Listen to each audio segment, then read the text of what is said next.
Question. How do we call him?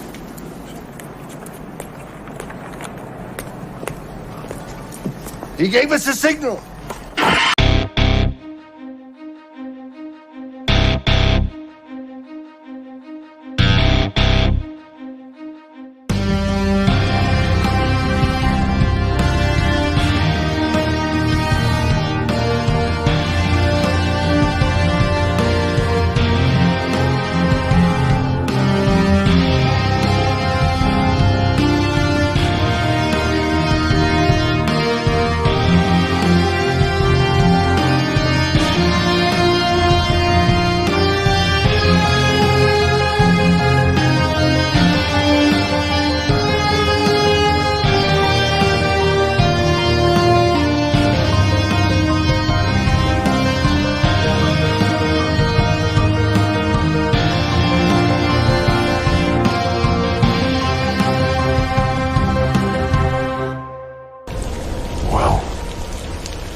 I muted myself. Can you believe that, Corey? I was just ready to go. Thank God. What up, Gotham Guardians and Arkham Adversaries? It is your boy Trey of the Batman channel or the Bat channel, Spider-Man channel. It kind of depends today because we had a lot of people ask us to talk about certain topics today. But as always, we always have to bring in my best co-host, Super Bro Corey. My best and only co-host. I'm doing it right. And am I doing it right? What up, everybody? How we doing today? How's it going, bud? Doing good, man. Went to the movie theater and saw the Doctor Strange in the Multiverse of Madness last night. So excited to talk about that. But also saw we got some other cool stuff to talk about tonight. Ezra Arrest leaked footage. I haven't seen this yet. Yeah, lots to talk about. And man, and of course another just like long day at work. Just like, oh gosh, this new job is I'm, it's fun, but it's a lot of work. And it's hard to get it done in 8 hours. So I'm just glad to be here with you guys tonight. And like I said, there's a lot to talk about. And it is my wife's birthday weekend. So we're planning on going to the cabin tonight to celebrate. So she kind of told me, she's like, hey, no 4-hour shows tonight. And I was like, yes, ma'am. Trey? Yeah. Yep. Are you talking, dude? Can you? No, Batman's messing with me, right? Nice Doctor Strange here, Corey. I can hear you, but not you, Trey. Can you still not hear me? Trey. Oh, this is Batman's trolling. No, man. Not going to fall for it. Oh, God, I love Batman. You suck, Batman. Guys, it is so good to see all of you. Dadpool muted him. Yeah, Dadpool does that a lot. Or either that, it could be Kevin Feige this time. He saw that it was review from a DC fan for Doctor Strange. Corey watched Man of Steel again. I don't believe you watched Multiverse of Madness. He did. He actually texted me like right after, and he was like, dude, I know there were some things that Corey saw that he really, really liked.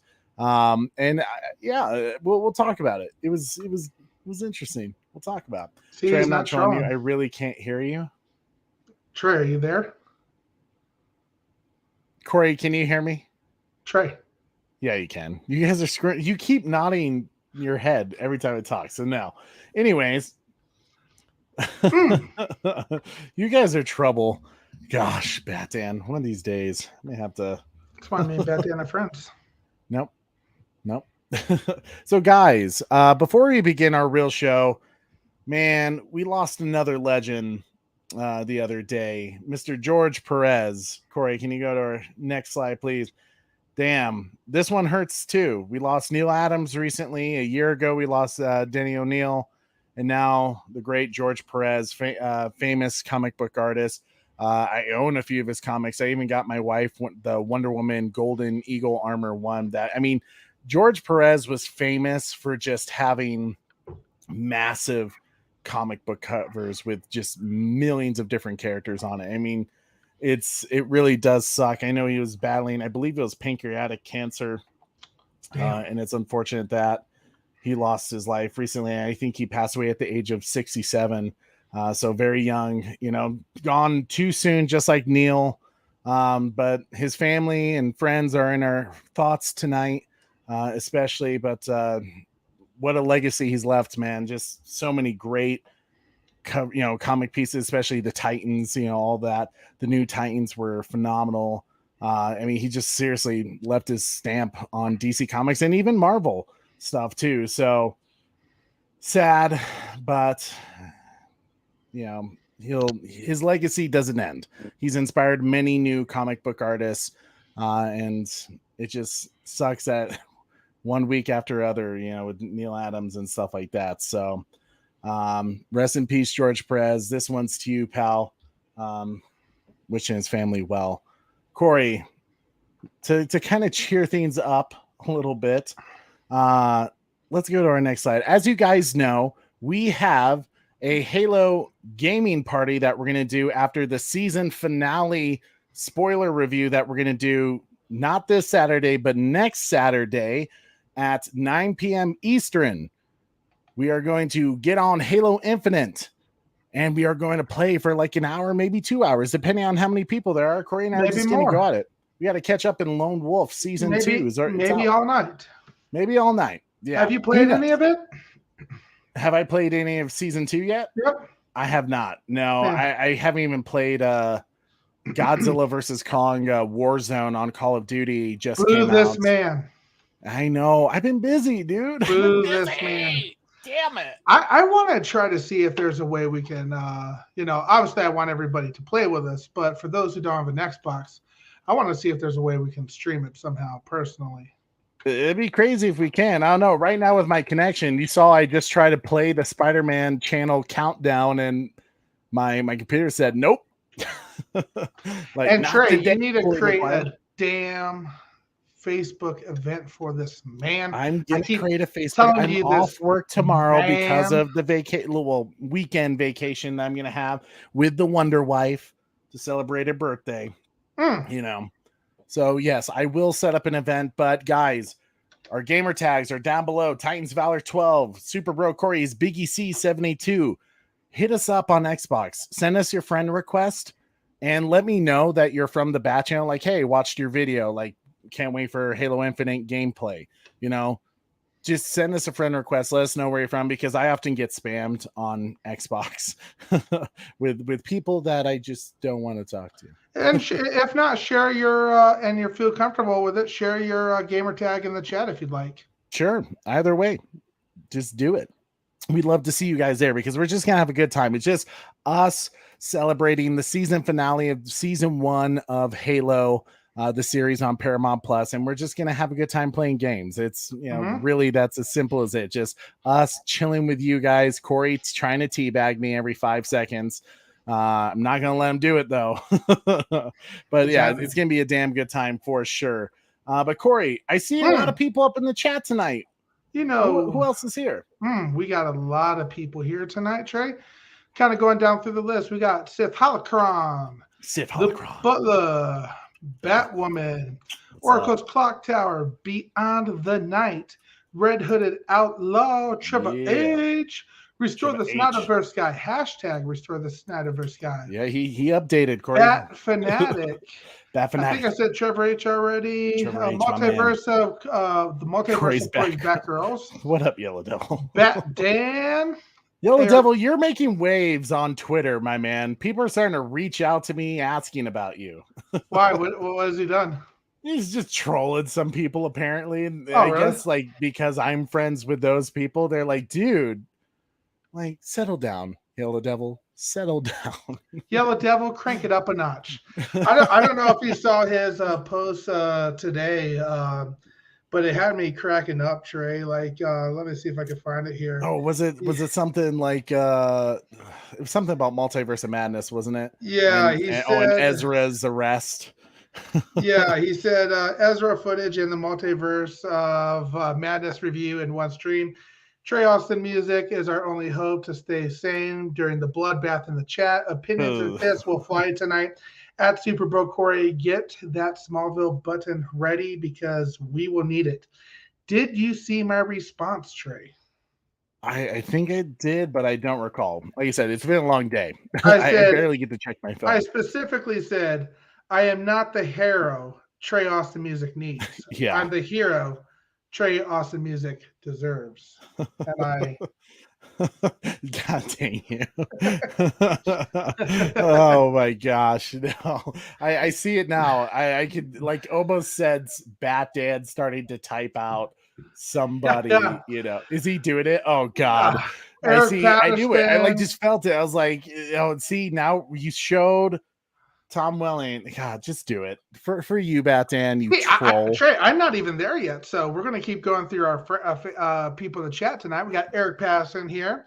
We got Ryan Sway. Ryan, my man. We got Mistress of Mayhem. What up, Mistress? We have El Necron. Necron. We're gonna be talking about some Godzilla stuff today, buddy. Oracle's Clock Tower just came out of nowhere. I said Lucas Ironside. Lucas Ironside. It's always good to see you, my man. We got a lot of people, and then Trey, we have Yep.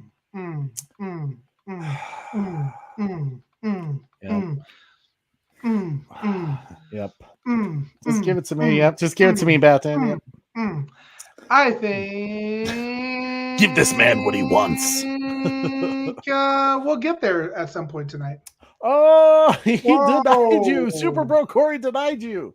Not today, Batman. Guys. So, first off, as always, it helps support our channel when you smash that like, share this video on Twitter, Facebook, Instagram, wherever. Either way, it helps.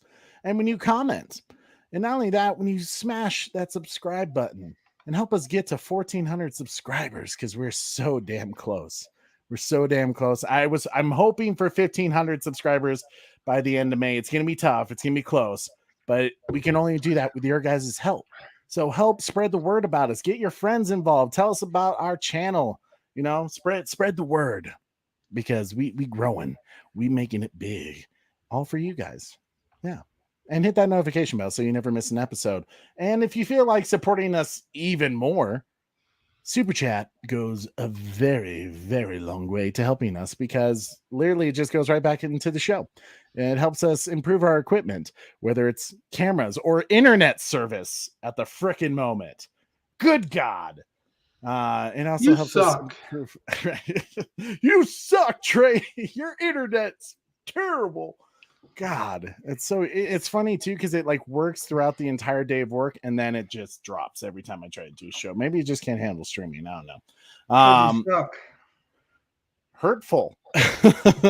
But so yeah, Super Chat goes a long way, and we like to show our appreciation and say thank you. As I just saw, wow, that's unfortunate. Your shit keeps dropping. Someone's trying to tell me something, Corey. I think someone is trying to tell me, Trey, call it quits. Call it quits. It's been that word again, heavy. Why are things so heavy in the future? Is there a problem with the Earth's gravitational pull? What? Shit keeps dropping over there. Gravity keeps dropping. And of course, it's all my John Williams. See, John Williams is trying to say, dude, hurtful. John Williams is trying to say,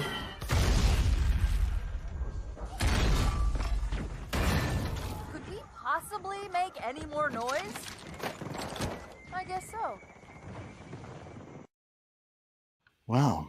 He's saying, fuck them kids. Oh, hurtful. Jesus. So, Trey, you said you're going away this Saturday. Yep. We're still doing a live show on Saturday? Are we still doing a live show on Saturday? Of course, we're going to do our Halo spoiler review of episode 8. I believe it was called Allegiance. is what they're titling this episode. It is out now on Paramount Plus. I haven't watched it yet. Hopefully going to watch it tomorrow so I can do my notes and my research and stuff like that. But yes, at 12 p.m. Eastern, we are still doing our Halo series review as we get closer to that season finale. So guys, it's going to be good. Just set your reminders tomorrow once I set up the show. Like I said, I've been too damn busy. This other job is, I feel like everything is just dropping. I hear things just dropping around me. This is not my day, gentlemen. And ladies, if there are any. Yes, Oracle and I think Batwoman was here at one point. And Mistress of Mayhem. What's up? Gentlemen and ladies. Hold on to your butts. That's kind of how I feel right now. I'm just like waiting for the next thing to go horribly wrong. Okay. Anyways, ladies and gentlemen, it's wonderful to see you guys all here. But let's you guys are here for a specific reason, and that is you want to hear what DC fans think of Doctor Strange in the Multiverse of Madness. Did it suck? Did it suck? Was it glorious? Was it meh? Or was it... Did it not suck? I don't know. Super Bro Corey. My man. What? You saw it yesterday. I feel like you forgot something, Trey. What are you talking about? Oh, our spoiler review? I figured first we wouldn't do a spoiler review and then we do a spoiler review. So this is for the people who haven't seen it yet. Okay, I mean, that's nice of you. The cool thing is, well, I guess you could say, as a Batman fan, I'm a little sad because Doctor Strange Multiverse of Madness whooped the Batman's ass in box office opening weekend. $187 million, I believe it was in the end, versus the Batman, I think, did like 130 million, something like that. So it's a big difference. Now, the real question, as we always say, is what's going to happen the second weekend? How much of a dip are we going to see? Obviously, I don't think we're going to expect like Spider-Man No Way Home numbers with this one, but I could see it hitting that 800, 900 million mark, maybe even a billion, possibly. Kind of depends. Though this film, Corey, I will say, did not feel like a Marvel film at all. Did not feel like an MCU film at all. Kevin Feige pulled out his hidden gem right here of Sam Raimi back together again. When I walked in, the first thing that the lady who was selling my ticket here said was, "Yeah, this is not the Marvel film you're expecting." Yeah, she's like, "You'll get a mid-scene credit and an end-scene credit, so make sure you stick around." I was like, well, it's a Marvel movie. I'm not leaving until the very, end anyways. But yeah, man, it was wild. It had its horror elements, which was refreshing. I agree. Like, it was very fast paced. It was terrifying in some areas. It wasn't as comical as other MCU films, which is normally a big criticism I have. Is that they kill a lot of serious moments with comedy when you need to have that. But I still think it's, actually pretty solid. I think the film kind of gets the job done in 2 hours. I was really surprised. I really kind of expected, with it being a multiverse film, that I feel like anything at 2 hours just seems really quick. Now, that is still one of my criticisms, blah, blah, of this film. Because I think my biggest thing, I think they could have done more. The cameos? Cameos, yep. I think they could have done more cameos. I think it was so fast paced that you almost didn't really have a time to breathe. Which was, and maybe that was the point. Maybe they wanted you to feel kind of stressed out this entire film. But I thought overall, story pretty solid, action crazy, music from Danny Elfman wasn't bad, not his best. There was moments I thought he could have gone harder. Release the Remy cuts for both Doctor Strange and Spider-Man 3. Amen. I'd be game for that. If there's more Bully Maguire just dancing around, then sign me up. But Corey, what were you give me like 3 positives, 3 negatives without spoiling anything yet. 3 positives for me was I'm going to have to say there was a few cameos that I really liked. I thought the story overall was entertaining, and I did like the different vibe of the horror side of things for a superhero film. I thought that was kind of an interesting side of things. 3 negatives was there wasn't enough cameos, in my opinion. That was definitely a downside. It was a missed opportunity. Therefore, I'll forget. I'll say it. It wasn't better than Spider-Man: No Way Home for me. I feel the same way. So I'll just say that right now. The cameos that they had were good. They were good. They needed a lot more, and they could have done a lot more in the fan service side of things. But a huge opportunity that they missed there. I also had some issue. So that was my first one.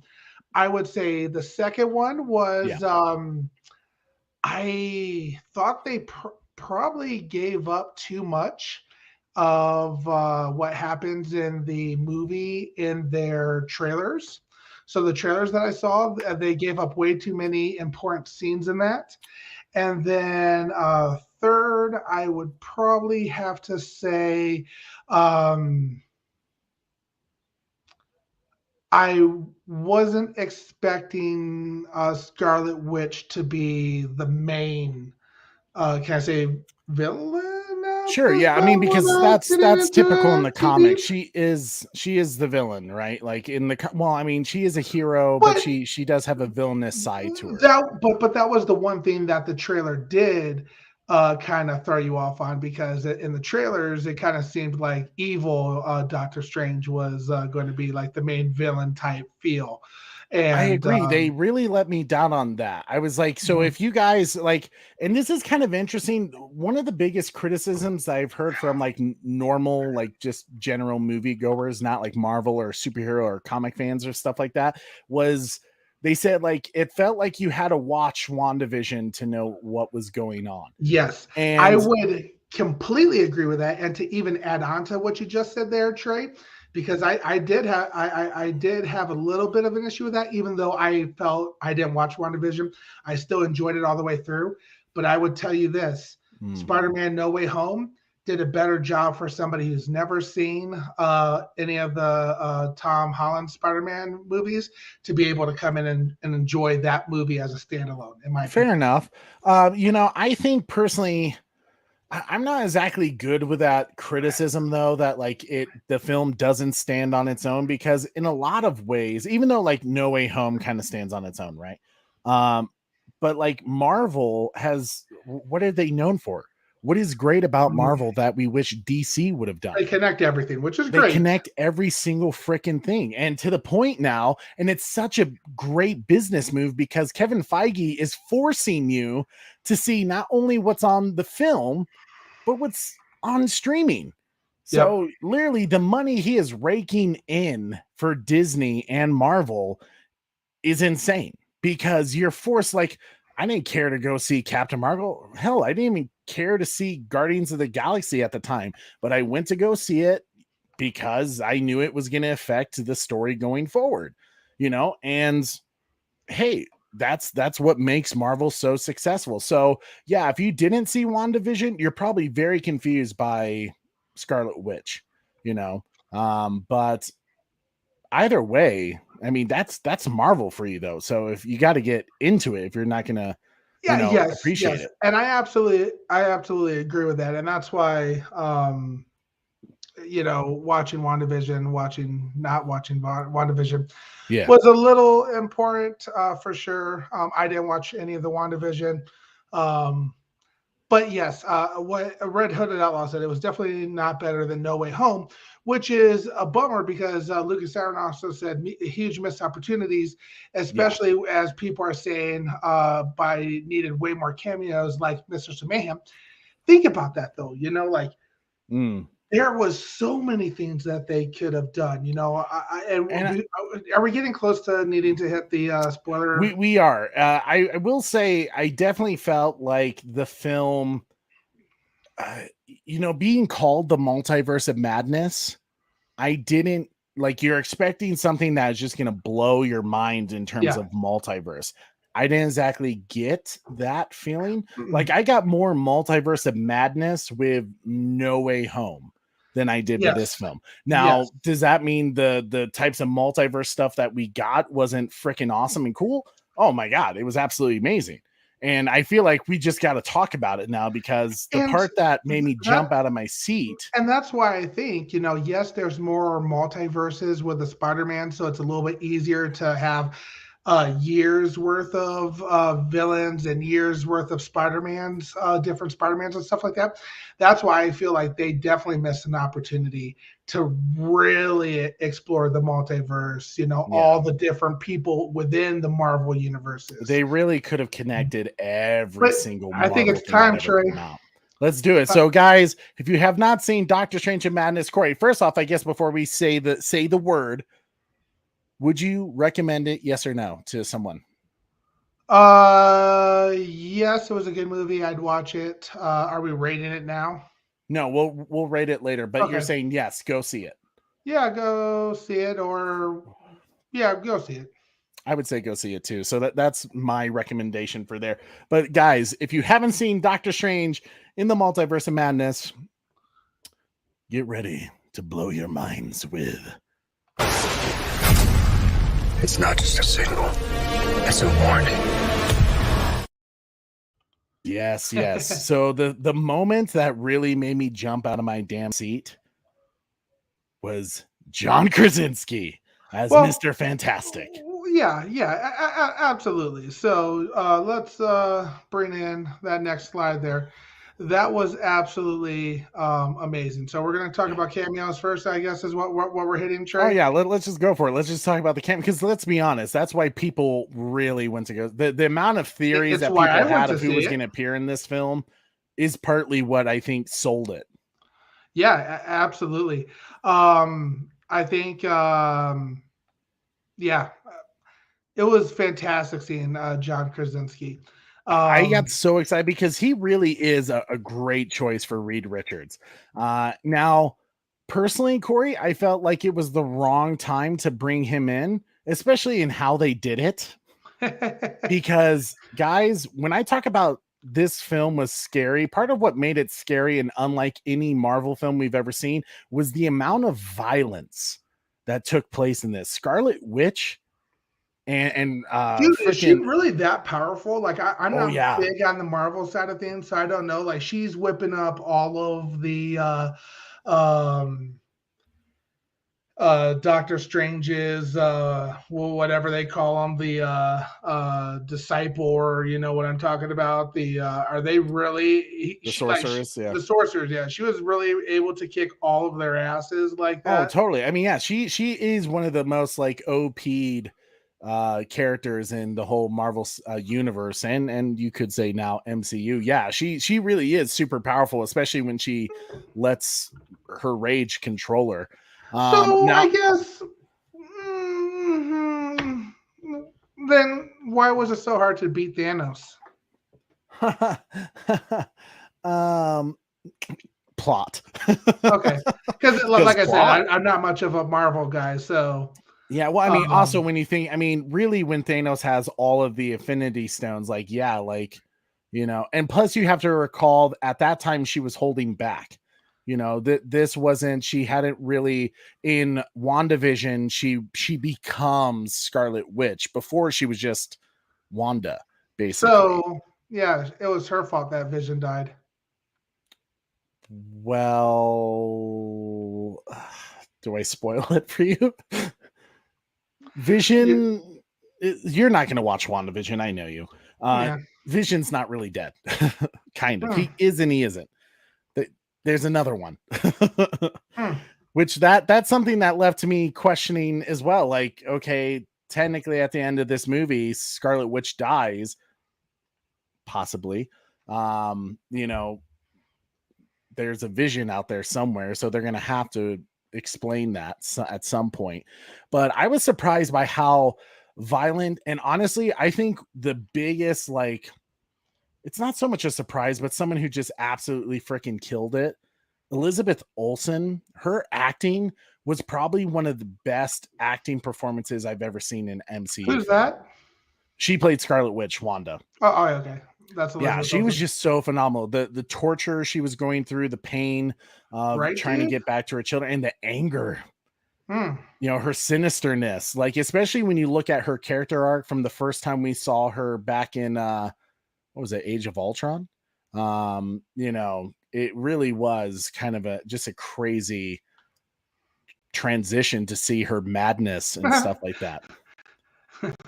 Why does Professor X need to die all the time? See, that's Corey. I know you're going to tell the story. So before you tell that story, let me just say this was one of the issues I had with this movie, is that I appreciated the cameos that we did have. It was wonderful to see Charles Xavier, Sir Patrick Stewart, returning as Charles Xavier.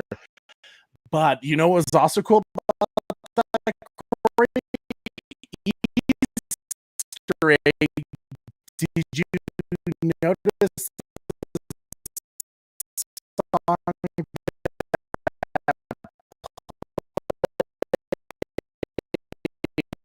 as he showed up? Oh yeah, they played the X-Men theme from the animated show. But yeah. Yep. When I heard that, I was like, oh! Literally, that was another. So I jumped at like 2 moments of just like super excitement. Yeah. John Krasinski as Mr. Fantastic. Yep. And that when Patrick, she was like nerdgasm, like because he always loved when the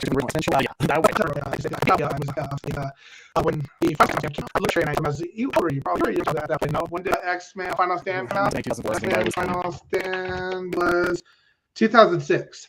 2000. Okay, so I told Trey the only person who can't stand in the final stand is going to die. Ugh. Sure. Are we having buffering issues again? Nope. No, not for me. And I keep checking on the chat and tell them your story real quick. I'm gonna back out real quick because I see everyone saying buffering issues. Oh, did you not hear me, Trey?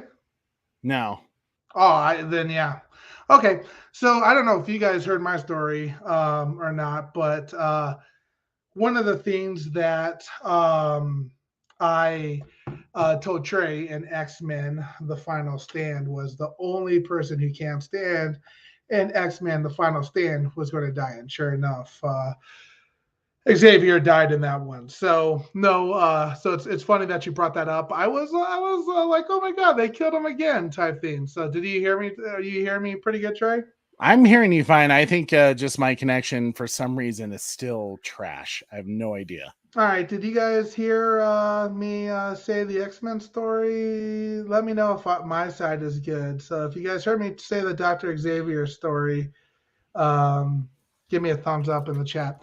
But yeah, perfect. Beth and I said I heard it. Yeah, so that was pretty funny stuff. So yeah, it was a bummer that they killed him again. And holy shit, man, did they kill people in this? It was just movie. So insane, and that's like partly why I felt like, you know, this film, in a way, it liked nostalgia, but in that same time, it loved to kill it. Yeah, they're like hashtag F them Marvel heroes. Yeah, F your Marvel legacy people or anyone, you know, like the way they killed Charles Xavier, I was kind of like, I felt the same way Lucas Ironside, where I was like, damn, man, Charles Xavier just can't catch a break, you know, and I almost felt like it was an unjustifying death. Like I thought Charles Xavier should have put up more of a fight against Wanda. Hey, baby girl. Baby girl, it's good to see you. God, I feel like it's been forever. Baby girl, what's up? How you been? How's life? Hope it's treating you well. We'll come back to that question. Yeah, no, I think it was yeah. I guess we're gonna look. Here we go. Ben Oh, Affleck's double a $2 chin. super chat. Ben Affleck's double chin. What? Is Dreamwalker same as what Logan did in Dawn of Future Past? Was Dawn? Did I say Dawn? Oh my god. Days of Future Past. I guess in a way. Yeah, kind of. Did that affect time though? Yeah. I don't know. I'm not going to try to explain that. Thank you for your $2 super chat, though. I really do appreciate it.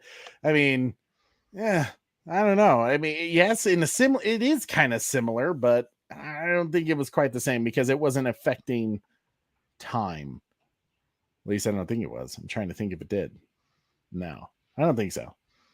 But similar. Yeah, not bad. Corey, can you play my man a little dilly, little thing for his double chin? Okay. And then he had us. Now you want to get nuts? Come on, let's get nuts. Oh yeah, thank you so much for your $2 super chat, sir. I appreciate it. God though, like yeah, it was really violent. I was surprised by how much and even like it was one of the coolest things that to see Captain Carter, who is Peggy Carter, Corey, from all the Captain America films. To see her, and especially I think you really appreciated this film if you saw all the What If episodes. So if you saw that, like it was cool to see some of those scenes like Captain Carter. But I was kind of taken back. There was like one particular scene that to me I felt like was kind of a mess up. And that was the one with Christine, Doctor Strange kind of love interest, where she has to defend him against like kind of those weird ghoul things. And I kind of felt like that was an appropriate time where maybe they shouldn't have killed everyone on the Illuminati group, right? Like they should have kept maybe Mr. Fantastic to help protect Doctor Strange at that time, because it kind of made it just like weird that here this zero power person was who literally has no fighting experience able to protect him. It kind of just made like they were trying to make her story important to Doctor Strange when it's kind of not anymore. Other than she's kind of his lost love, which is every superhero story, right? But I felt like that was an opportunity where like, yeah, maybe they didn't need to kill everyone. Corey, personally, I'm a little depressed that we didn't get Wolverine or Tom Cruise's Iron Man.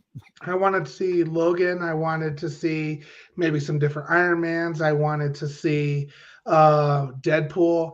I wanted to see man. I could go right down the list, man. Who would you have liked to see in the chat? Chris like Evans as Johnny right Storm. What about oh my god, I just spaced his name, the other guy who played the Hulk. Are you talking about the first Hulk movie? What was his name? Bruce Banner, Eric Bana. Yeah. I loved him. Same here. He did a fantastic job. So yeah, he would I have didn't like the film, but I liked him a lot. Yeah, he would have been awesome. That would have been cool. Who's some other ones that would have been amazing to bring in? I think bringing anyone from the because it was Sam Raimi, I think a lot of people were kind of hoping that Toby would have showed up at some point. Right. Which I can't deny. That would have been cool. Hell, man, it would have been cool to see the original Reed Richards from the first Fantastic Four film. We didn't see really any of them. Yeah, and that's why I say, like, I'm not sure John Krasinski, like, while it was one of the cool scenes ever, and I'm so glad, and I hope he is Reed Richards in the reboot. I hope that just wasn't kind of like a little nod to the fans who always wanted him as Reed Richards. I hope that he is. Because I think he could do a phenomenal job, and it was sad to see him so short. I do think Chris Evans as the Human Torch would have been awesome. Yeah. I like that would have been fantastic. Like I think you said that a few seconds ago, but I just keep thinking about that as well. That would have been fantastic.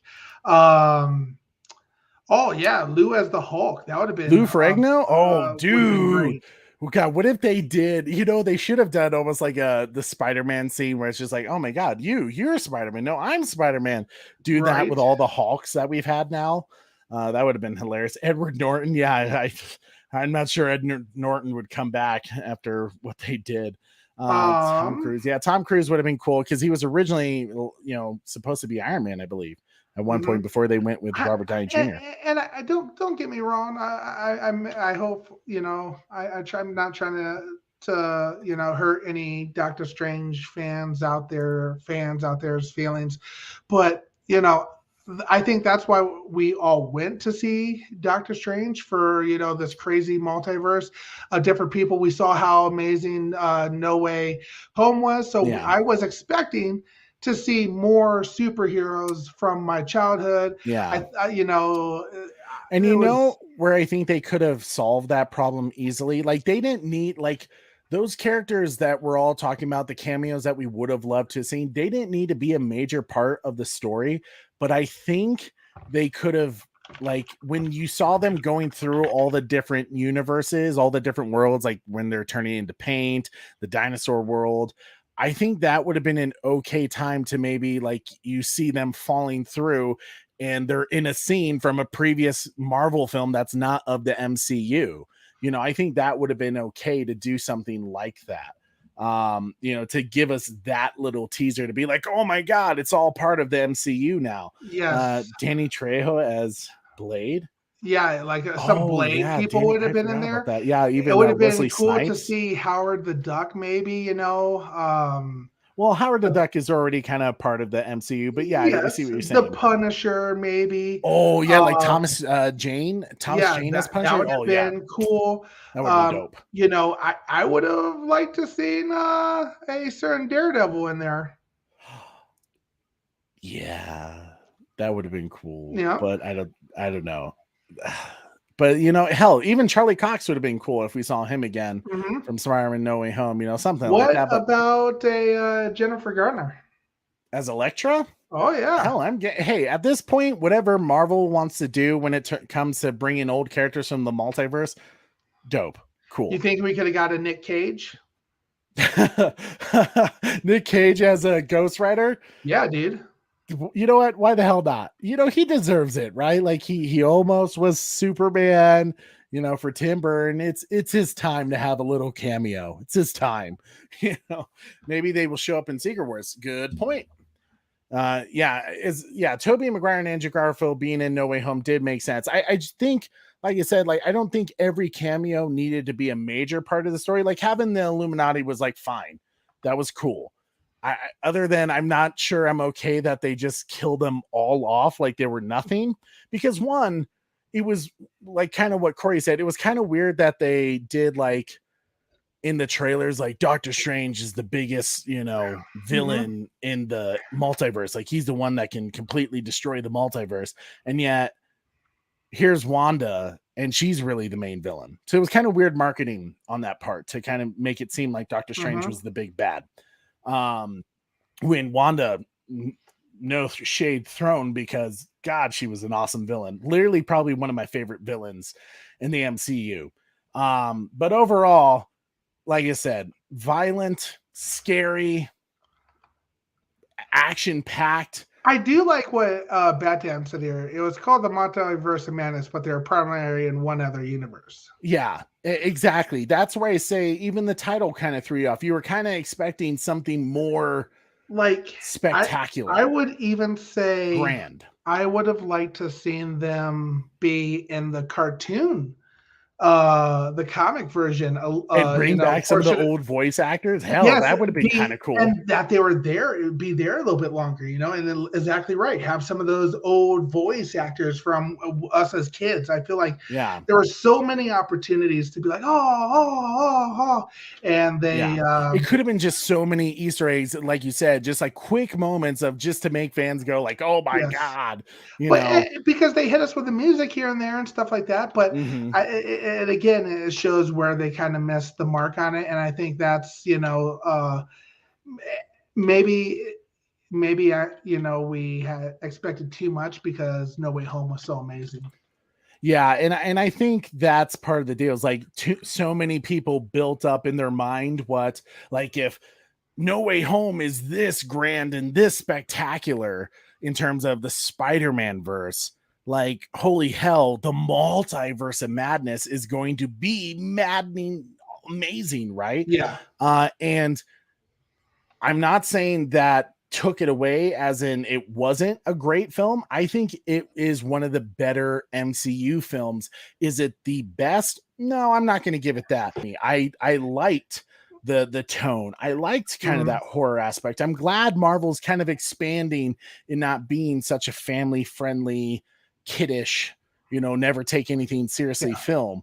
I was kind of glad that they touched on a lot of things that were kind of dark and twisted and showing a different side of our heroes that we really haven't seen before. I'm glad Lucas Ironside said this. They shouldn't have spoiled Professor X in the trailer, and that's one of the points that I meant when I said they showed too much in the trailer. And because really, John Krasinski was awesome. Don't get me wrong. The biggest reveal out of the entire movie, I would say, was easily Charles Xavier.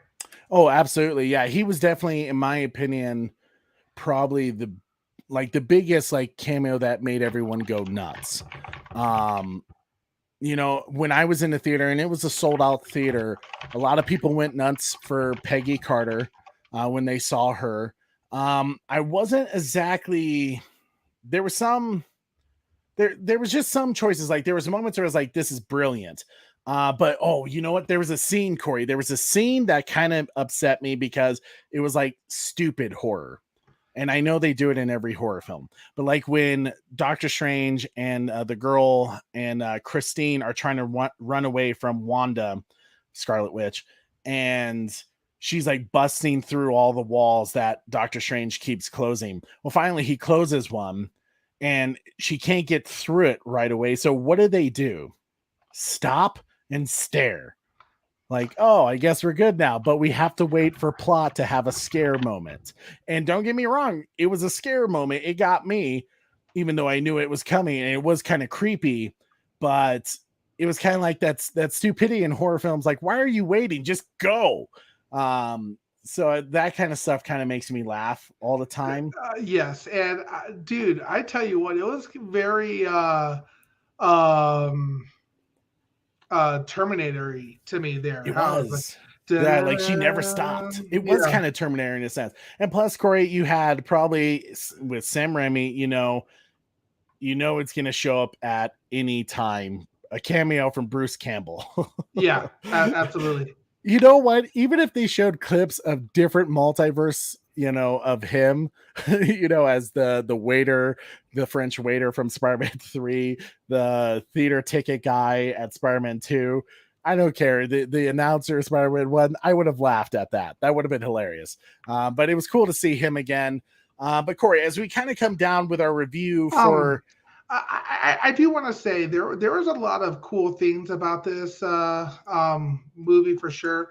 I would say some of the big things that I really liked too. I loved Charles Xavier saying the line that he said to young Charles Xavier about students and is like, the Logan kind of thing, what he used to say to Logan. Yeah, it kind of like you lost your way type thing, and you get, I liked that aspect because that was, same line of what he would say to, but what he said to, the young Charles Xavier and what was it, Future Days Past or whatever it was, just because someone stumbles and loses their path doesn't mean they can't be saved. That line there, I really appreciate it. Yeah. I did like the 90s X-Men theme there. I did like that they, it had the, scariness to it, but I also did enjoy that they had kind of the love story too in it as well. Another one I forgot to mention that I missed, it would have been great if she married Owen Wilson. That would have been a great cameo. Oh, too. because you were to Wedding Crashers. Yes, I'm just saying it would have been great. Wow. But see, if you would know that Owen Wilson is a part of the MCU. Is he really? Yeah, he's in Loki, and he's phenomenal in that. Yeah, he's really good. Well, that would have made it even more funnier, wow. dude. What's that? That would have made it even more funnier. Oh, wow. Wow. Corey, before we end it, see, I was literally just about to talk about this. The music battle scene, as a a lover of music and especially film scores and stuff like that, and hoping to do that one day, that was probably one of the coolest scenes ever for me. I was like, damn, that's a genius fight scene. Like, just so cool. But Corey, as we come to the end of our Doctor Strange review, do you have what's the rating you're gonna give it? As we always do, out of 10, what are you gonna give it? I would say overall take it was it was a good movie. There were some things that I really liked about it. I liked that it was different than any Marvel movie that we've seen before.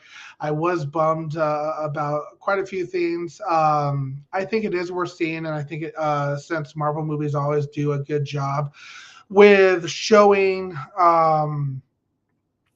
just an overall great. Lots of things coming at it. The first fight scene with that big eye octopus thing was pretty cool as well.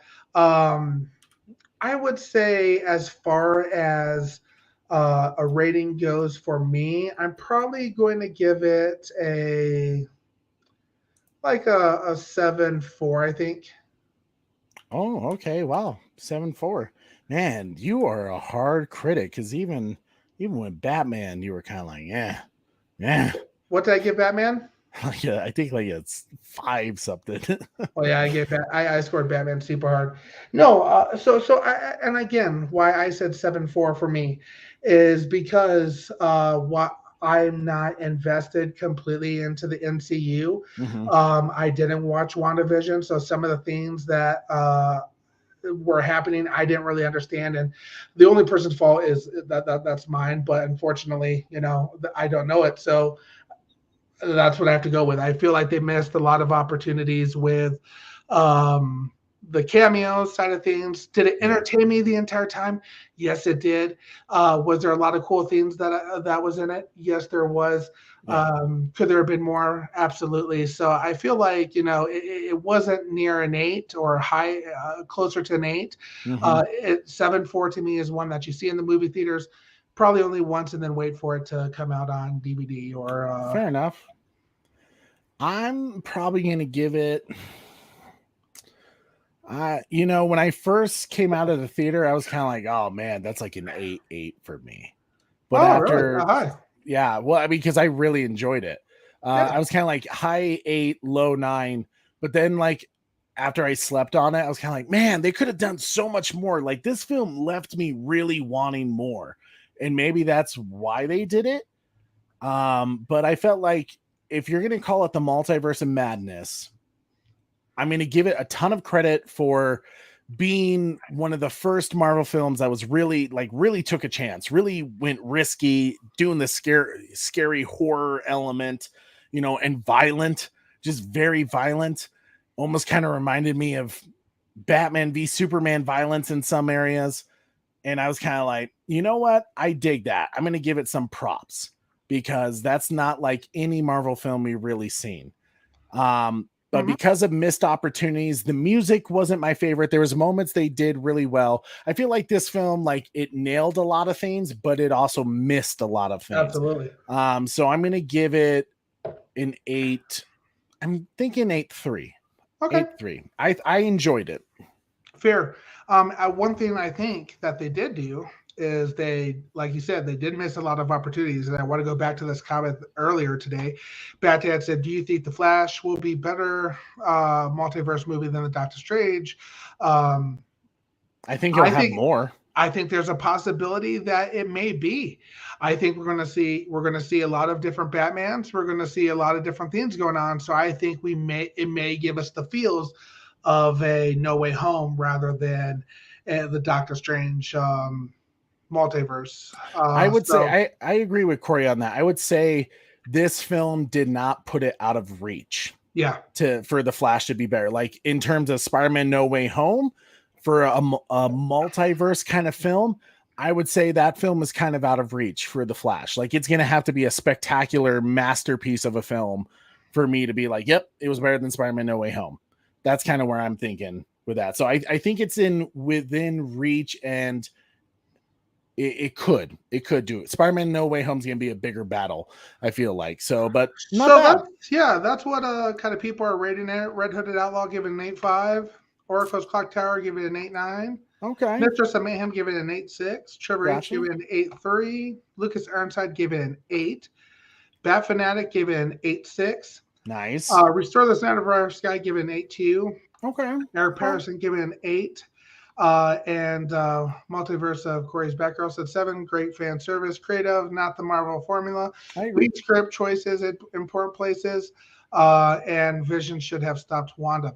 You know, I was also kind of thinking too. I think the one thing that I did like about this movie a lot is it really had me thinking about like my life, even, you know, like about, you know, I loved the idea of, you know, when we're dreaming about another, you know, multiverse kind of, you know, thought. So I thought that was really cool. Yeah. The other thing that, you know, got me thinking, and maybe I think this is a good question, and I would love to hear what the chat has to say too, as well as you, Trey. So your life sucks in this world, right? Your life sucks. Yeah, your life certainly sucks.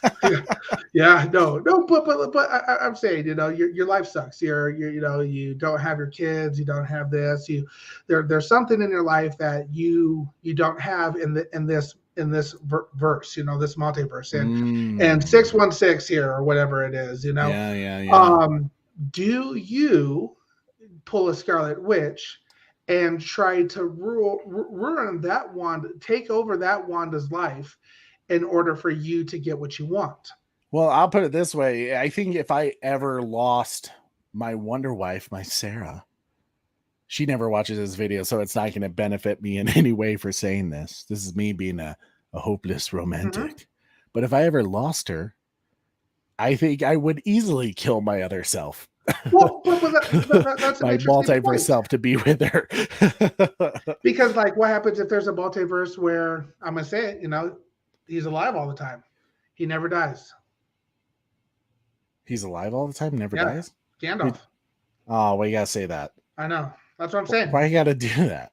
That's the cool thing about this movie to me. It had me thinking, you know, in that sense. It's like, you know how much you love that dog.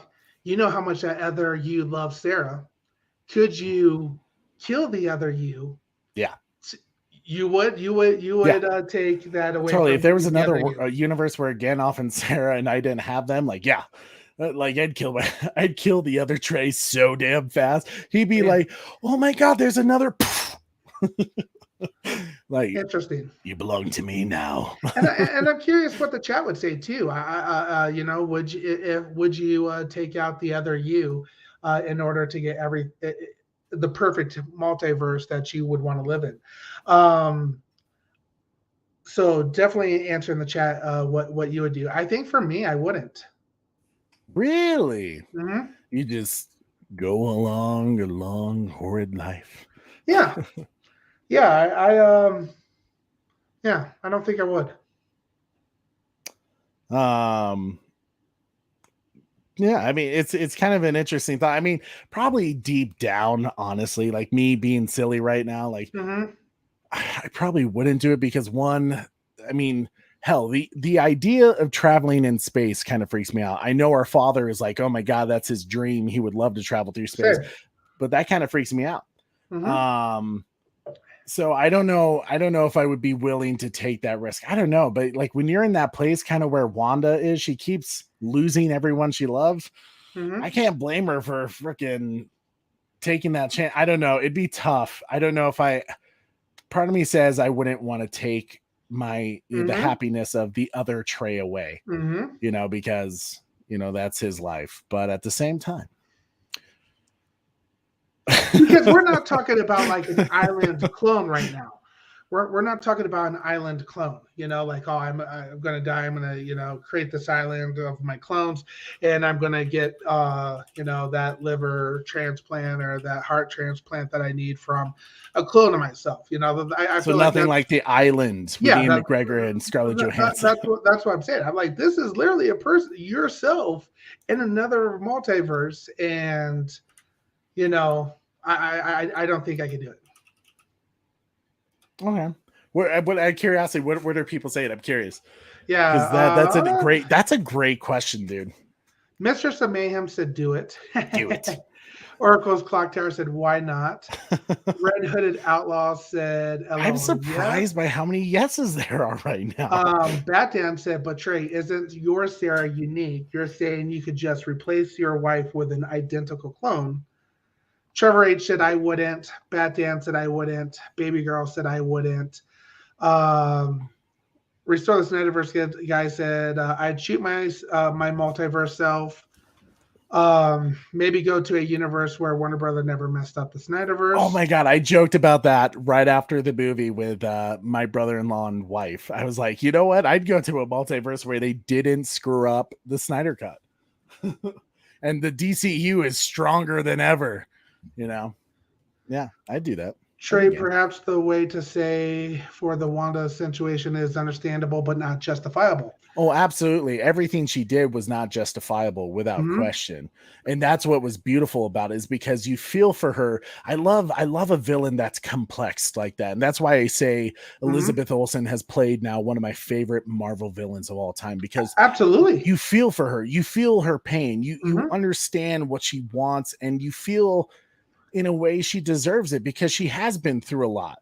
And she has been tortured and shit like that. But I think that's what had me connected to Doctor Strange as well, in the sense that he wanted to be with, I just forgot Christine. Yeah. And he finally found a Christine that he could be with. And But even he said, "I would love to take you with me." He did, but did he? No, he didn't. But, I think the fact that even he sees the temptation that Scarlet Witch found herself in. And that's what's beautiful about this film. See, man, now that you brought up this question, you're making me want to bump up my score, because that's brilliant. Yeah, for sure. And that's one of the things that... But Yellow Devil, come on now. So I guess, and that's the thing that how I see it is, we're on a path for a reason. We're meant to go through the struggles. We're meant to go through the good times for a reason.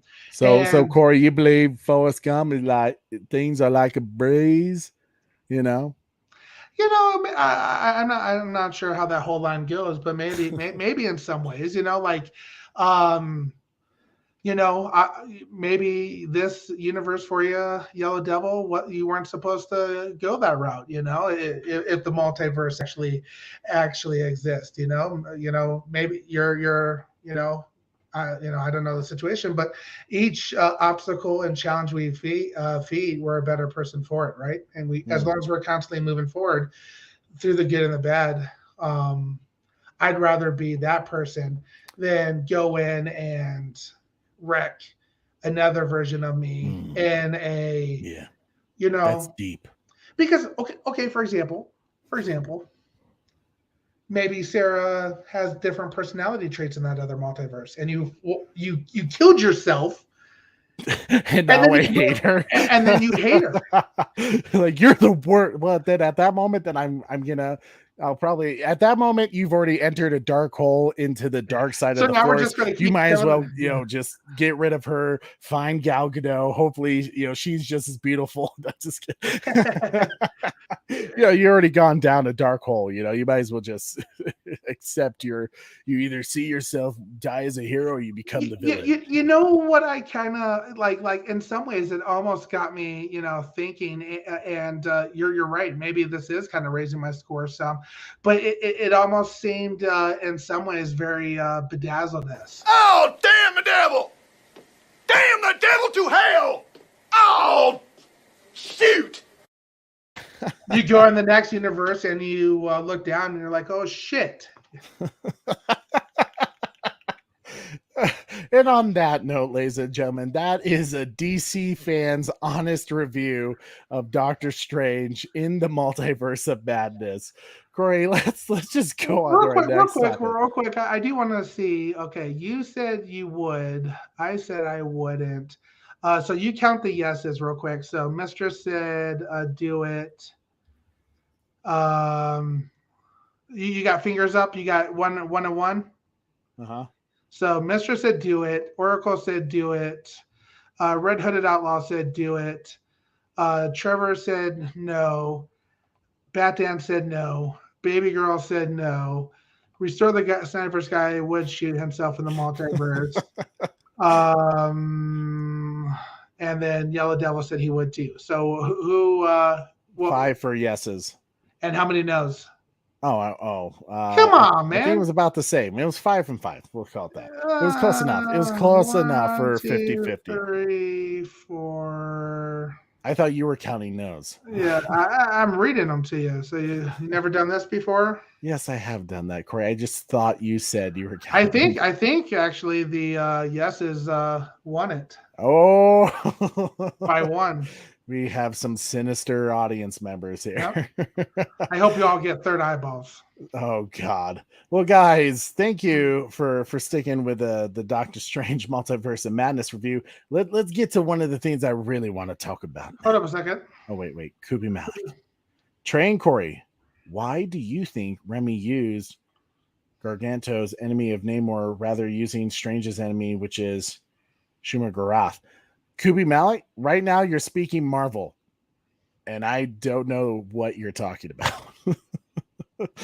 The only Marvel comics I have read is the crossover with Batman and Spider-Man, Wolverine comics, and very few Spider-Man comics. So you're going to have to enlighten me on that one. Like I said, honest review from a DC fan. I have no idea what you're talking about. I may look nerdy, I may sound nerdy, but I'm really, really nerdy about everything but You're still Marvel. a fake ass DC fan, though. You'll have to educate me on that, Kubi Malik. I honestly couldn't tell you, sir. When it comes to Marvel stuff, I know some things. I know enough to appreciate certain things, but I don't know everything about Marvel. But guys, Trey sucks. As we now go to our next topic, Godzilla vs. Kong update, the sequel.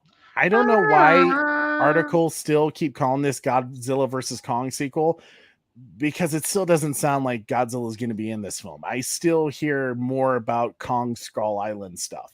But Deadline just came out with an article earlier today at 3:45 p.m. That says Godzilla vs. Kong 2, Dan Stevens reunites with the guest director Adam Wingard on legendary sequel, exclusive by Justin Kroll. Marking their first major role to be cast in the upcoming sequel, Dan Stevens is set to lead the next installment of legendary Monsterverse film franchise, a follow-up to last year's Godzilla vs. Kong. Adam Wingard, who helmed the first film, is returning to direct, with production is slated to begin this summer in Australia. Now, Dan Stevens, Corey, I don't know if you know who he is. He played the Beast in Beauty and the Beast, the one with Emma Watson, the live action Disney film. So I think he's a good actor. Like, I don't know what role he's going to play, but personally, no more Godzilla versus Kong spoilers. I don't think it's more spoilers. When it comes to Godzilla versus Kong, you guys already know how I felt about it. Like, while I'm excited for anything we're going to get in the Monsterverse and want more spin-offs and sequels and stuff like that, can't wait for the Apple TV Plus series that they're going to be doing. I personally did not care for Adam Wingard's approach with Godzilla versus Kong. I felt like he dropped the ball on a lot of story.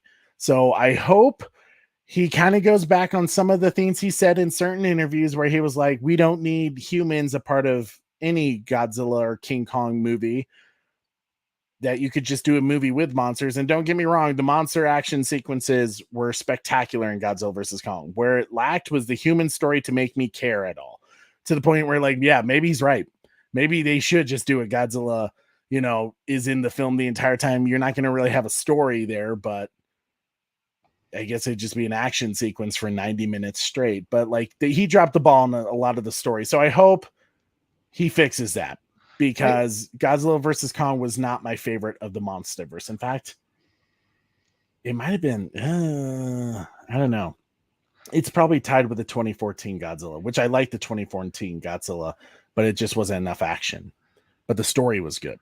So see, you kind of need a balance. Godzilla King of the Monsters, the 2019 film, is still my favorite. Hey, Still Trey, my favorite. Yeah. Do you know what my favorite part of like the old Godzilla movies? What? It's the English dubbed. Like, pretend you're saying something in Japanese right now. Just do it real quick. Oh no, somebody save me.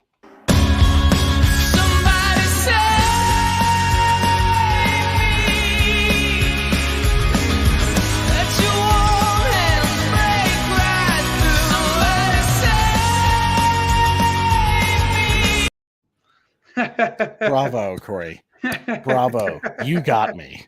You got me, sir. Well done. Oh, that's great. Anyways, that's our Godzilla vs. Kong sequel update. Very quick stuff. King of the Monster remains on top. I agree. It was just it was just the perfect Godzilla film for the Monsterverse.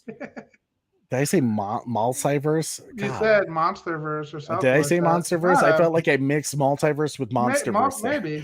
But there's too many verses going on. Snyderverse, Sam Raimi verse, Spider-Verse. I hated Godzilla versus Kong. It ripped off the Heat Vision battle between Supes and Doomsday. Yeah, I could see where you say that. Yeah, it had a moment like that for sure. Yeah.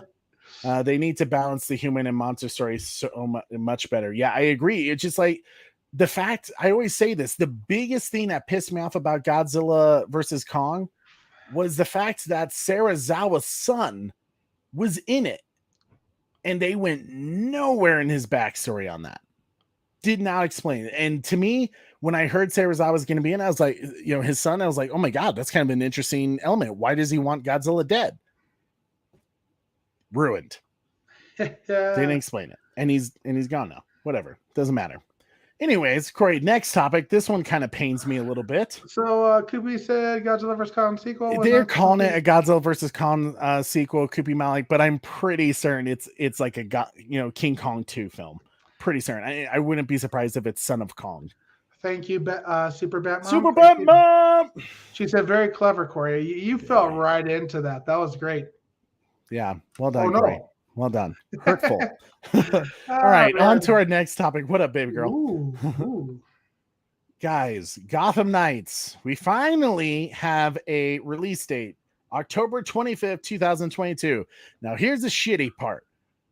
They really hurt me when I found out about this. First off, we got finally some really cool gameplay of Red Hood and Nightwing. Corey, it's looking like it's gonna be a fun game for you and I to play. But unfortunately, you can't play it if you don't have an Xbox Series X, if you don't have PlayStation 5, because no good. You're old. Well, you need to update that console. Man, $1,000 for a console, though. I know, but they're forcing me now. I knew it was going to happen at some point. I just didn't expect it to happen this quick. It hurts. It hurts that they're already forcing my hand to spend the extra dough. Maybe one day I'll get that birthday present from you. It ain't gonna be no Xbox, buddy. I can't afford that. You on your own now, John. Yes, Gotham Knights. If you want to play it, you must have a PS5 or an Xbox Series X. Hello, darkness, my old friend. I've come to talk with you again. They need to get more PS5s out now. I know, right? So if you want the collector's edition, I hope you have a PS5. Otherwise, you're just going to have this collector's edition just sitting there, waiting for the day until PlayStation comes out with more PS5s. But by the time they have enough PS5s to supply everyone that wants one, they'll be on PS6, my guess. Well, Gotham Knights include Azrael. He's one of the Bat family, right? I haven't heard if he's going to be in it. Right now, if they were to add someone, I wouldn't be surprised if it was probably like Batwoman or Luke Fox as Batwing. If they do add an additional character to it. But I haven't heard anything about Azrael. But that could be cool. That could be dope. That sucks. PS5s are so expensive and hard to get where I live. I know. I say we boycott and force them to make it available on Xbox One. You know what Sony and Sony says? What does Sony say, Corey? You really want to know what Sony says? I really want to know what they think. Are you sure? I do. It's not great. Give it to me. Kids. Fuck them kids. Fuck the kids? Yeah.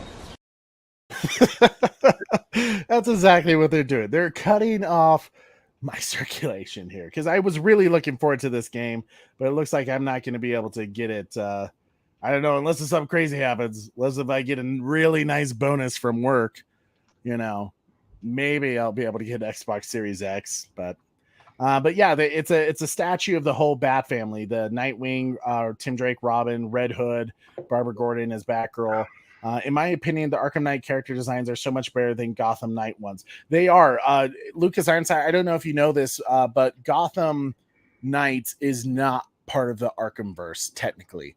It's Warner Brothers Montreal's starting their own thing, their own storyline that has no connection to any of the Arkhamverse. The game that is connected to the Arkhamverse is going to be the Suicide Kills the Justice League. Why can't we get the damn Superman one? Oh, did you see that gameplay that someone made with what do they call it? Unreal Engine 5, is it Unreal Engine? Someone made their own Superman game. It looked amazing. They really do need to make a Superman open world game. They really do. Microsoft and Sony should make a hybrid console that plays both PlayStation and Xbox games. You want to know why they Good can't luck with do that. it? That's like DC and Marvel coming together. You know what why they can't make a Superman game? Why? Because there's not a console OP enough to do it. Hurtful. Hurtful. The truth. So that's the update on Gotham Knights, October 25th. But if you're not cool for school with your new Xbox Series X, you're on your own now, John. F them kids. Let's get to the hard topic now. Ezra Miller. Are we going to play this video or what? We are going to play it. Corey, can you pull up the slide? So Ezra Miller, TMZ. I don't know how they got the footage, but they released the arrest footage from the Hawaii bar. If you guys don't recall, I believe that happened at the end of March, like right around the Oscars, where supposedly Ezra insulted a couple at a bar doing karaoke and crap like that. Yeah. I like how you have him trying to go back in time to stop Ezra from. That's not why I put that picture out there, but I like where your head's at. So, guys, we're gonna play the footage because it's what happened, right? Or at least a part of what happened. So you can make up your own mind of what you think about it. I have some thoughts about it, but Corey, let's go ahead and play this leaked footage. It looks like the police body cams from that night. Here we go. Oh, is it on the slide? I was playing darts. Okay. And then what? With my good girl. Okay. And he come right up to me and just like. He started shouting. No. I not gonna spit on him. Okay, so he spit in your face. Two. And I was like, oh, sup, cuz? Okay. What's up? Okay. And then I Example. jumped in and held him back. Yeah. You So know you what? spit in your face for no reason. Yeah. I was like way across the room. Yeah. Okay. I feel like he thought he was somebody else. Don't chase him out. No. I got assaulted and I started filming. I can show you the video. Let's talk stories outside. Let's talk story outside. And Ezra Miller, this is no warrants, but he's caution code unstable 29 Caucasian Hill. I got assaulted in this bar twice in a row. I film myself when I get assaulted for NFT crypto art. What's your name? What's your badge number? Tell me your name and your badge number. White key. Ezra. Full name, full badge number. Tell me your name and your badge number. Tell me your name and your badge number. Please don't touch me. Tell me your name and your badge number. Now. Tell me your name and your badge White number key now. 136. Sir, get off the You. road. Get off the road. Central 131. I'm being arrested for disorderly conduct. Yeah. I was assaulted. You understand, right? Okay. Well, you know, you could have told us that instead of running away and playing all of these theatrics. You could have just told us I'm that. sorry, No, you're not officer. sorry. You could have took I am this thing sorry. real quick. But I am no, sorry. you wanted to play the game. I was and now- complying. Well, you wasn't complying. I was. You said get off the road. I got off the road. No, you didn't. I did. No, you I never. walked on the edge of the Actually, road. Central 131 and 150. So what did I do wrong? You spit in somebody's Okay, a face. guy in that bar declared himself as a Nazi. I have it on film, and he attacked me. Okay, so I claim my 9th Amendment rights to not be unlawfully persecuted for a crime of no designation, disorderly conduct being something I am unguilty of. I claim my 4th Amendment rights to not be searched and seized on no probable cause that you will not be able to offer in a court of law. I claim my 4th Amendment rights to not be searched and seized. Please do not touch my ring. Yes, come on. Okay. You'll get it I right claim my after. 4th Amendment Sir, rights sir, to it's not gonna be have right search here, and okay? seizure We're just letting you know it's gonna be right here. unlawfully without probable cause. I claim my 4th Amendment rights to not be unlawful. Hey, you just touched my penis. Please don't do that. I did it. I'm not transgender, non-binary. I don't want to be searched by a man. I'm transgender, non-binary, and I don't want to be searched by a man. I claim my 4th Amendment rights. These are Nerf guns, just in case you worry that they're bullets. Those are Nerf bullets. Thank you for letting They me are fake and they are a toy. Thank you for letting This is my us know. belt buckle and my Nerf bullets. I appreciate that. Please don't take them from me. The flash ring means a lot to me. I knew you were going to chuckle at that. Oh man, Very interesting, dude! right? Holy shit, man! I really don't know what to think about it, because here's some issues I already have already. One, where's this footage apparently of the Nazis? I feel like, first off, Corey, Ezra and Nazis, you know what it kind of reminds me of with this? Tell me, Trey. I'll tell you what it reminds me of. Probably heard we ain't in the prisoner taking business. We in the killing Nazi business. And cousin, business is booming. Oh, yeah.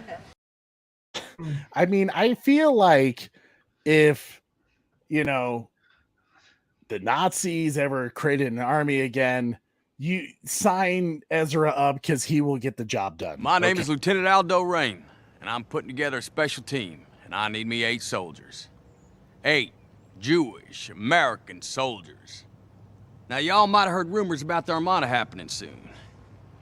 Well, we'll be leaving a little earlier. We're gonna be dropped into France dressed as civilians.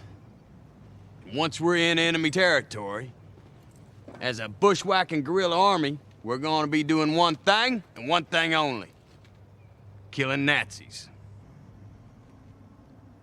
Sound good? Yes, sir! The You know, he I don't know how he keeps getting these situations, and it's always Nazis. Like, he released that video on Instagram where he like, I mean, not that he was wrong talking about the Nazis the way he was, but like, what was it? What, I didn't hear that. What? It was like I think like a couple months ago, where he like just talked about like, we'll find the Nazis and we're gonna kill them. Basically, Who's the Nazis though? That's the thing. I don't know where he's like, or the people he's hanging out with, or no, was it the Nazis? It was sorry, not the Nazis. It was the KKK technically that he was talking about. But usually they're kind of the same people in a way. But he did. I did. I thought I did hear him say Nazi in the video or something like that. What did he say, Nazi, at some point too? Yeah, he did say Nazis in the video. Like he said that a Nazi insulted him or something like that. Well, you know, I guess if I'm going to be completely fair, you know, there are theories out there that state that, you know, not when the Nazis kind of disbanded and lost the war, that they went separate ways, and you know that they run the you know, the underground type stuff. So well, Yeah, maybe that's what he's talking about. I don't know. Yeah, I mean, no matter what, it doesn't look good. I mean, you really don't know. I mean, it's weird that, like, okay, he says he has his footage, and if it's part of evidence, why haven't we seen it? You know, like, why can't this be cleared up? Because I believe he accepted all the charges after, right? Like, he pleaded guilty, paid a $500 fine from that night. So he just accepted it. So to me, that's why it's weird. It's like, okay, like this, if something happened to you, where's that video that you said you had? You know, the one thing I did appreciate, if there's a positive here. What? He was talking about, you know, all of his different amendment rights. You know what? Like, yeah, he's very an educated fellow for sure. But you know, it's also kind of funny that while he really has like more toys than the Joker, for God's sakes. Like Nerf bullets, like who just carries around Nerf bullets?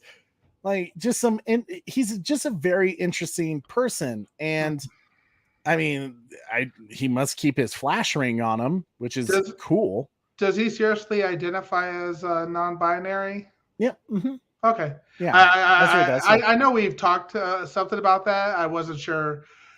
Yeah, and I felt like that was like an unnecessary thing, because like really, like, okay, if you're non-binary, then what's the difference if a guy or girl searches you? Yeah, and in some ways too, you know, like, does a cop have to be non-binary in order for them to search them? You know, like, I mean, good luck with finding that right now in today's world. But exactly, I you know, if you're so that's where I say, like, there's like moments where it's like, okay, like, I'm not sure quite what to think about it. You know, it's very much not, you know, you can't really, I mean, is he drunk during it? Maybe. The guy who was first talking on the thing was definitely hammered, you know, was throwing darts apparently. So I guess this one was the recent event, right? This is where he assaulted some people, so this was actually priced. Which one was this? This was like well, it's hard to say because there was like so many events. So here, I actually have a slide on it. Corey, can you go to the next slide? Sure. So we know Ezra is having a troubled history. He's had run-ins with this kind of controversy and stuff. There was the choking the woman thing, which honestly looked staged to me. It looked really weird. Like, it was just a weird thing. But then there was the whole event that apparently took place a week before that footage that we just saw, that you see in this picture in the bottom right corner, where he just wasn't allowed entry into a bar. So they had to call the cops. Like, you see a lady who I'm guessing worked at the bar, kept pushing him out to the point where the cops called the people called the cops on him, and they spoke to him. I don't believe he was arrested at that time. But then there was this event that we saw footage of back in late of March. And then there was this event that literally took place, I think, a couple of days, maybe a week after, where Ezra was apparently asked to leave, you know, a house, and he wouldn't. So he ended up throwing a chair that hit a 26-year-old female, and she got that like half-inch cut on her forehead, you know. So clearly there was like a line, especially within that week or couple of weeks, I guess you could say, where Ezra just found himself in trouble. And I'm not sure why. I mean, he seems for the most part composed in that video, but he does have a few moments where he just kind of erupts with anger, where he's like demanding badge numbers and is kind of arguing with the cops when they're just kind of asking him questions. I know how we recast Ezra Miller now, though. What do you mean? I know how we recast Ezra Miller. Why? I know how you do it. How? Dude be acting like the Joker. He does the Flashpoint thing. Jared Leto becomes the Flash, and Ezra Miller becomes the Joker. He is kind of dressed up like the Joker, right? Dude, with the he's purple wearing the pants purple and stuff like pants. I that. was Yeah. like, oh man. Yeah, it is very Jack Nicholson-esque, right? And just the fact that he just keeps like all that stuff on him. Like, what are you doing with like Nerf bullets? I was literally kind of waiting for the chatter teeth, spinny thing as they're pulling shit out of his pocket, dude. You know what I'm talking about? That toy? What do you mean? The Joker toy where it's the teeth, just chomping. I know what you're saying. But I mean, no matter what, they seem like Ezra really needs to get help. Whatever, yeah, they really need to get help. So whatever Ezra needs to do to find that, where it's therapy. I don't know if there's drugs involved. This video is very weird. It just kind of shows how quickly Ezra can flip, I guess you could say. Like, I get hell, when I get pulled over by the cops, which isn't very often, I think I've gotten pulled over twice in my life.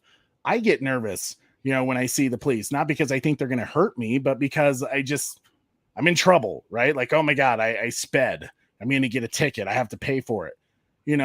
I'm just not sure what exactly set Ezra off, and if there is this so-called footage that he has on his phone that Ezra could have used to support their case, then where is it? But on the flip side too, I'm going to say it. They were extremely patient with Ezra Miller. And I felt like they were. He was obviously disorderly conduct.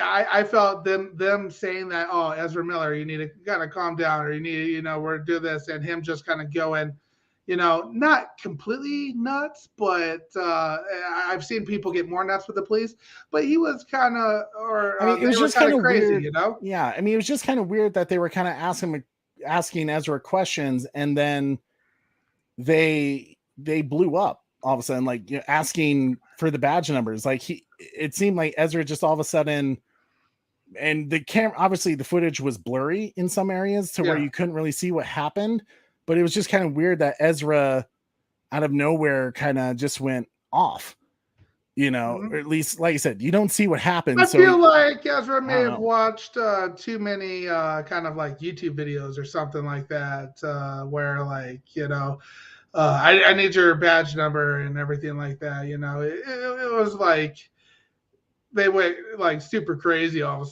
sudden. It's the dude needs help take some time off of Hollywood. I agree. I mean, and I think that'd be good for Ezra to get whatever. Do we have his footage? Is that out anywhere? No, it isn't, and that's why I say I'm a little concerned about what happens. And I mean, honestly, the guy talking the thing where he's like, "Oh, Ezra spit on me," basically, and he's flipping drunk. It's just kind of. I mean, here's the weird part where I say, where anyone who tries to say, "Oh, Ezra's completely innocent in this," I don't know if you can say that, because it seems like wherever Ezra goes, trouble follows. Mm-hmm. I mean, especially that the week before he was kicked out of a bar. And then a couple days later threw a chair at somebody. So whatever is going on. Don't get me wrong. I like Ezra, but if Ezra threw a chair at me, we're probably throwing hands. Well, I mean, there's clearly something wrong with Ezra, whether it's mental, substance abuse. Mm-hmm. All I can hope is that they get the help they need. They take the treatment, they find a lot of people who are in their corner. I think I even saw Bat Dan said that Mikey's son reported that Ezra is getting treatment and that Zack Snyder is behind him. That's great. I would expect nothing less than Zack to be in Ezra's corner, backing him up, saying like, "Hey, I got you," and really, that's what Ezra needs. To play devil's advocate, how many chances do you get this close to a major movie or major film coming out? Yeah. I mean, Ezra did threaten a chapter of the KKK. Yeah, there is all that. So it's a very interesting situation for Ezra. And honestly, the fact that you know, the film doesn't come out for another year, basically. That's exactly what I was saying, Koopy. Okay, that's just like seeing a video from the First Amendment auditors, but incomplete. Yep. Yeah. I still feel in this age of mental health awareness, people should be rooting for Ezra to get themselves help before jumping to the worst happening to them. Oh yeah, no, I absolutely. I think no matter what, Ezra needs help. They need to figure it out. You know, they need to get the people behind them in comfort, because I don't want to see Ezra's career. Like, I hope this doesn't hurt his career. Like, I don't want Ezra recasted as a Flash, because I think Ezra is a very good Flash. Okay, yes, Ezra's a good Flash, but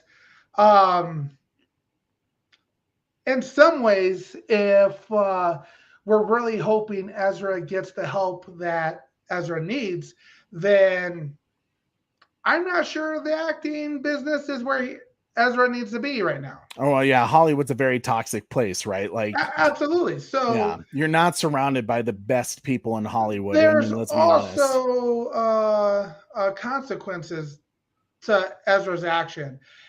Absolutely. And I don't think we can blame Fantastic Beasts on Ezra. No, that suffered from a lot of controversy even before Ezra. You know, are there any other movies Ezra was supposed to be in prior to The Flash coming out? I'm not sure. I don't know. I don't know if Ezra was supposed to be in something, but no matter what, it's not looking good. Yeah. I you know, yeah.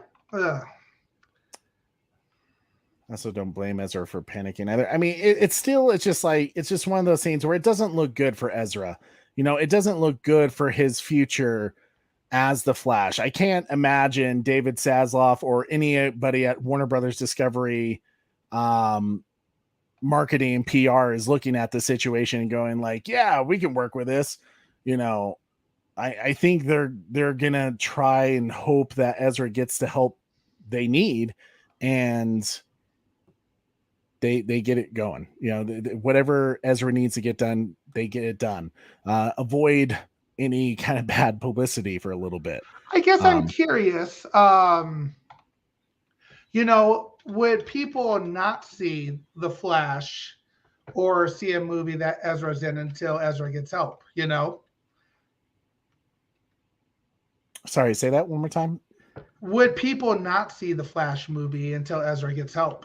You know, like, does Ezra? Do you think Ezra needs to be recasted at this point? I don't think we're there yet.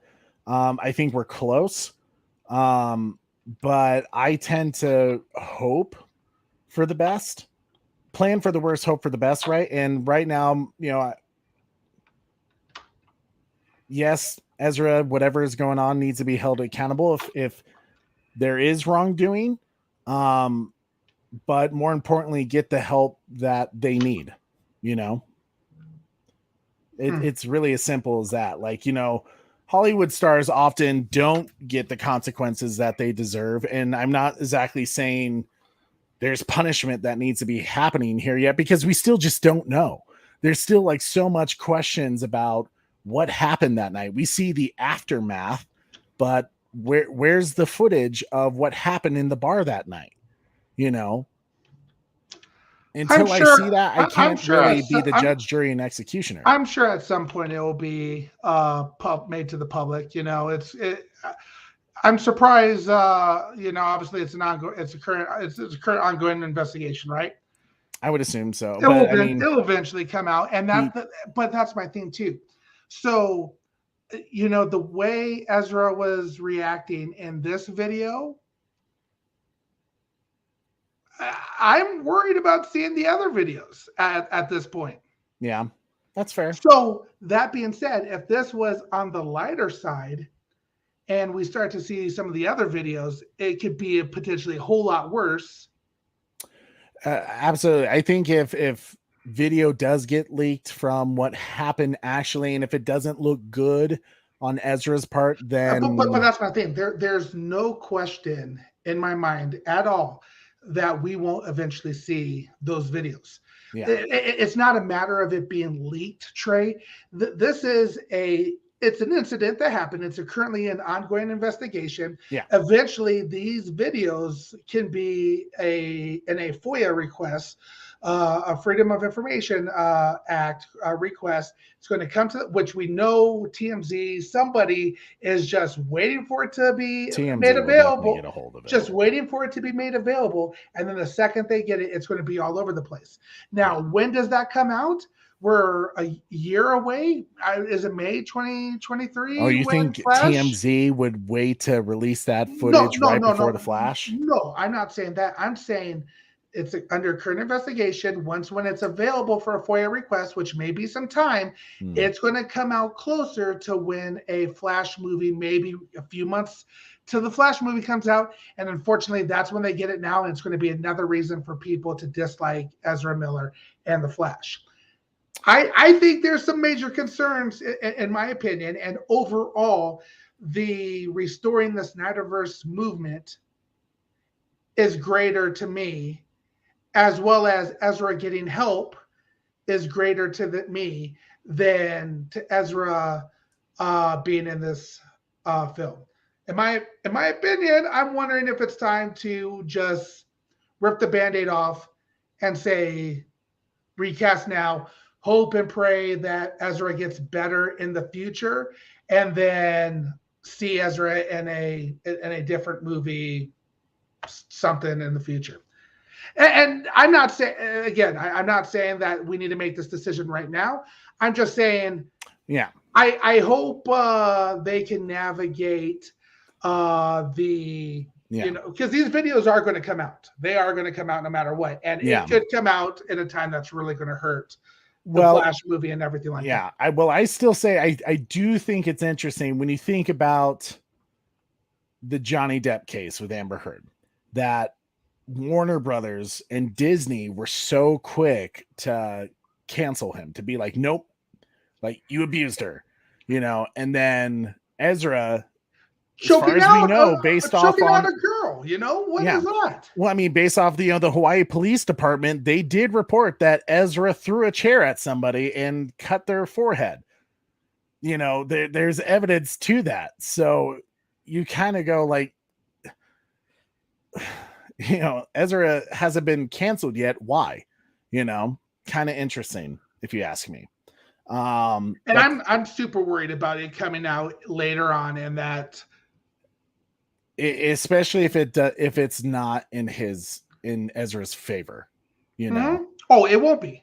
I'm telling you right now, it won't be. It won't be in Ezra's favor. Yeah, but I agree with Yeldo. I do think at least mention of the help needs to be public. I do think, you know, because most people are going to look at the negative headlines, right? They're not going to look at the good. I mean, look at Ben Affleck and all the good he's done since, you know, he went into rehab for alcoholism. You know, they didn't really report on the after stuff. There was big headlines. You know, I mean, now they're talking about him and J-Lo getting married, but that's, you know, his recovery from all that. You didn't really hear much about that. So no matter what, I hope Ezra gets the help they need, that they can get whatever comforts they need from friends and family and people by their side.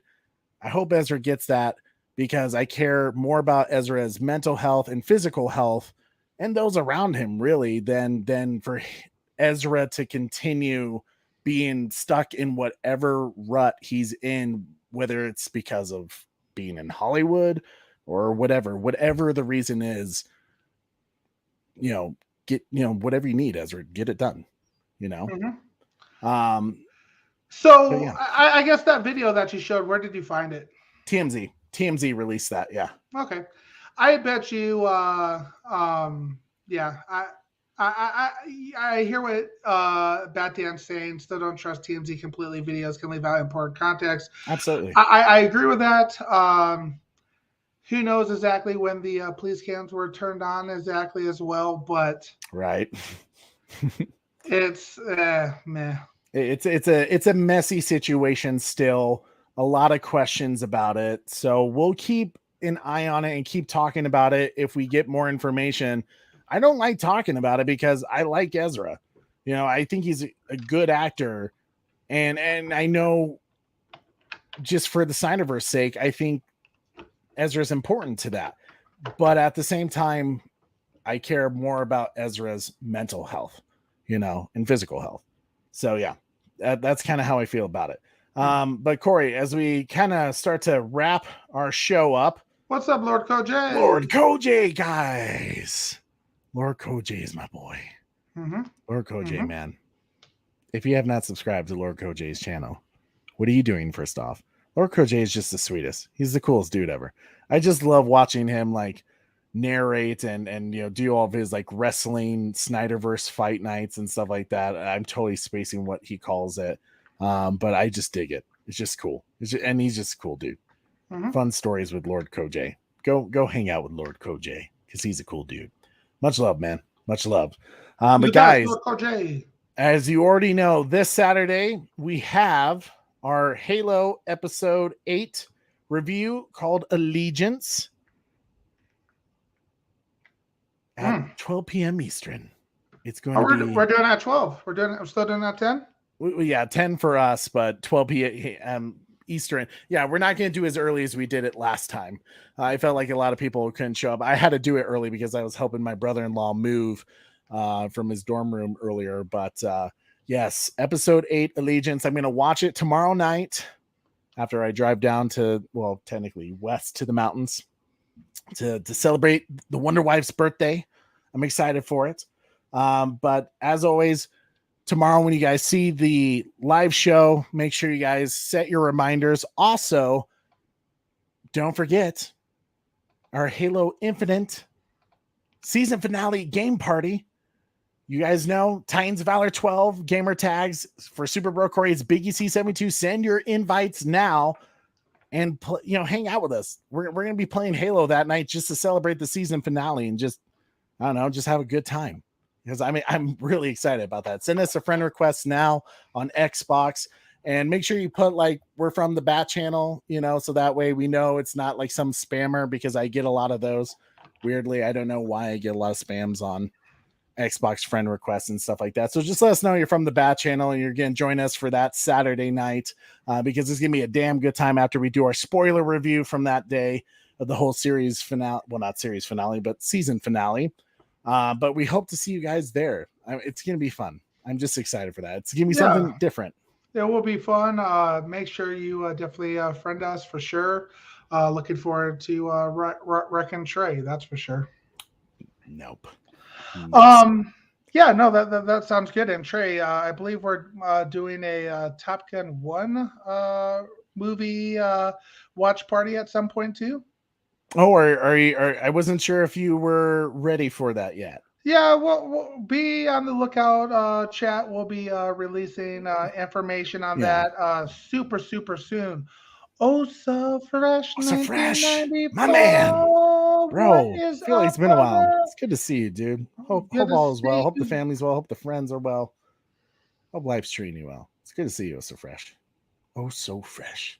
Oh, so fresh. Oh, so fresh. Oh, so fresh. So, guys, as we come and wrap up the end of our live show, first off, thank you so much for hanging out with us today.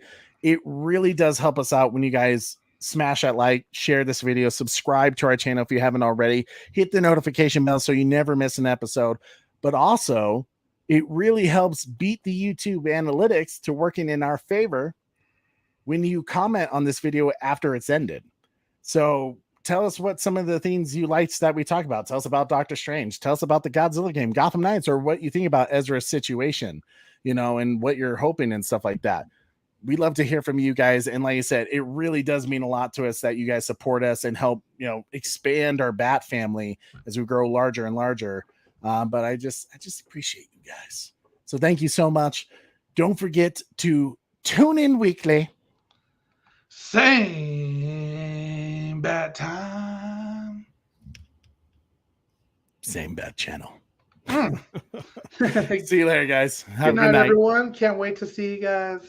Saturday. I need a weapon. Let's go. Have a good night, Trey. Have a good time. Drive up safe. Hey, will do, bud. I'll let you know when I get there. All right, man. See you guys.